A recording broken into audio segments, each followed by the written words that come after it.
Donc, comme je disais, Dieu considère vil ce que le monde croit grand.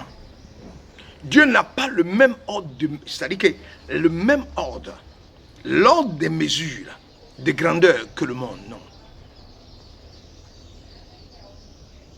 Son ordre de mesure de grandeur est différent de celui du monde. Ce que le monde trouve fou, Dieu le considère comme sage. 1 Corinthiens chapitre 3 verset 19 dit que la sagesse de ce monde est une folie devant Dieu. Autrement dit, ce que le monde appelle sagesse est en réalité une folie aux yeux de Dieu. Et ce que le monde appelle folie est une sagesse devant Dieu. Les pensées de Dieu sont très éloignées des pensées des hommes du monde.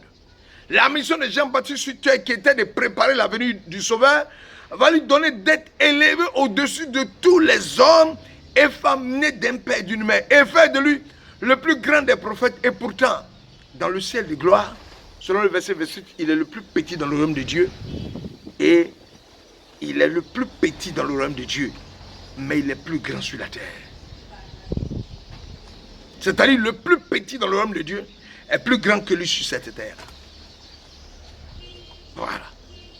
Ça veut dire que ce que l'humanité considère comme sage, Dieu prend ça comme une folie.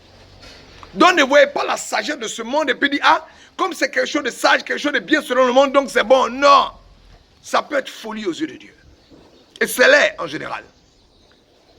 L'âme, la huitième révélation de Dieu, l'âme la plus foudroyante contre le diable, c'est l'amour.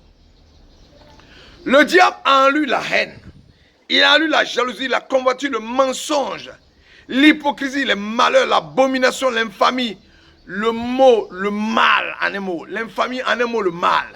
Lorsque vous l'attaquez avec les armes que j'ai citées, il est à l'aise parce que c'est son domaine de prédilection.